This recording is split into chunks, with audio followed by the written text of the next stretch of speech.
रति विरक्ति न ज्ञान मन माही। नहीं सत्संग योग जप जागा, नहीं दृढ़ चरण कमल अनुरागा, नहीं दृढ़ चरण कमल अनुरागा।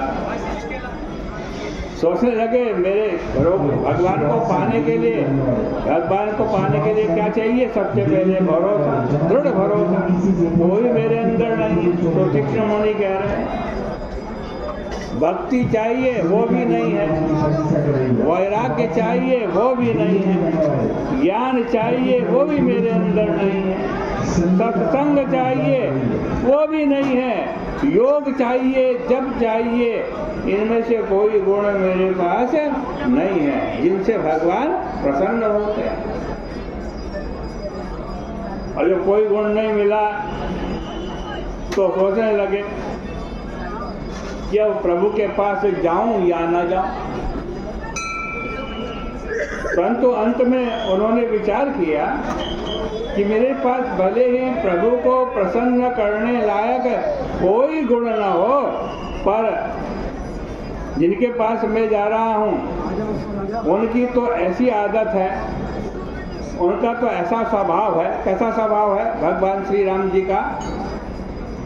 एक वाणी करुणा निधान की, एक वाणी करुणा निधान की, सो प्रिय जाके गति न आन की, सो प्रिय जाके गति न आन की।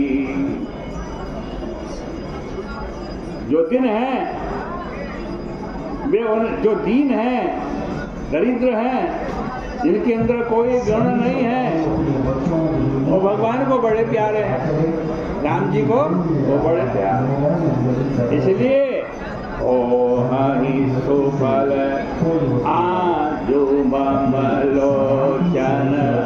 भले मेरे अंदर कोई गुण नहीं है, लेकिन भगवान गुण देखते का, वो तो करुणा निधान। और जैसे दीन से तो वो बहुत प्यार करते हैं।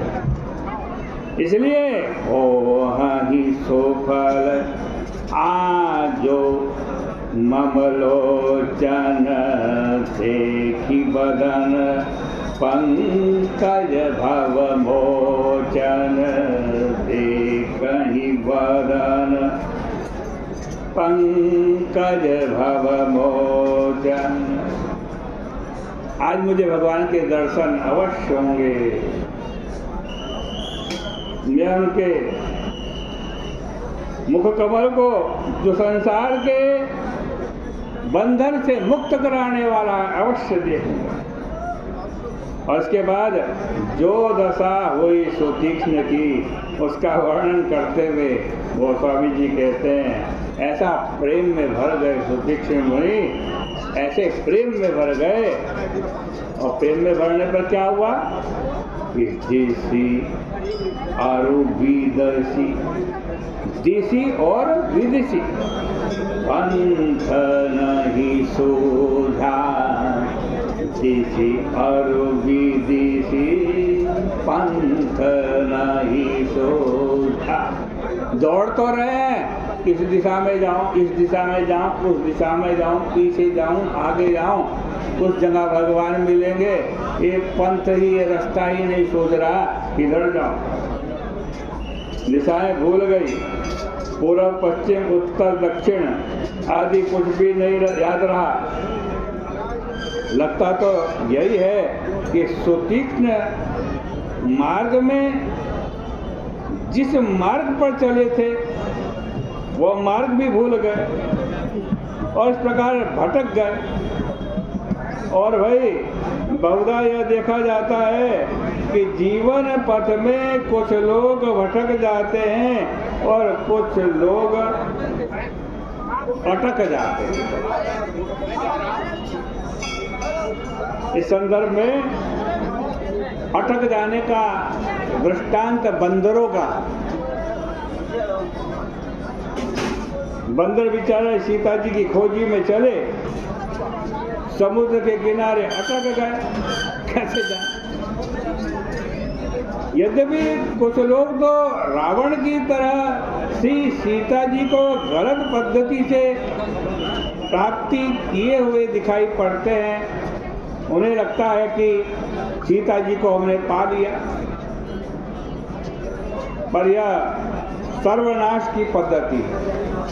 किंतु दूसरी ओर रामचरितमानस में यह पढ़कर बड़ा आश्चर्य होता है कि सही पद्धति अपनाने के बाद इतनी लंबी यात्रा करने के पश्चात भी बंदर बेचारे समुद्र के किनारे ही अटक गए।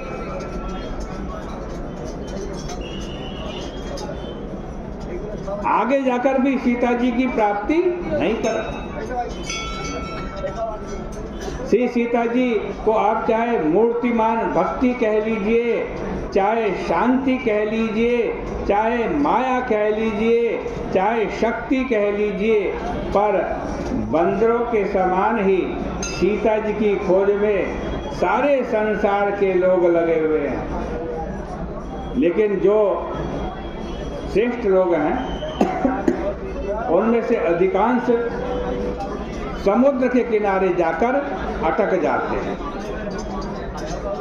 पर अटकने वालों के लिए भी अंत में यह उपाय निकाला कि हनुमान जी लंका से लौटकर अपना अनुभव उन्हें सुनाते हैं। इसका सीधा सा तात्पर्य है, अगर आप स्वयं चल सके तो चलिए, पर अगर बीच में थक कर अटक गए तो हनुमान जी से कथा सुन लीजिए, क्योंकि हनुमान जी से कथा सुनकर ही बंदरों में यह उत्साह जागृत हुआ कि कोई बात नहीं, एक बार यदि अटक गए तो फिर पार होंगे।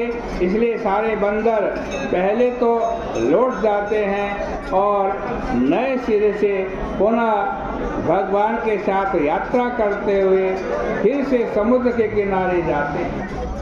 किंतु भाई समुद्र को पार किए बिना लंका में जाने को नहीं मिलेगा, और लंका में जाए बिना श्री सीता जी की प्राप्ति नहीं होगी।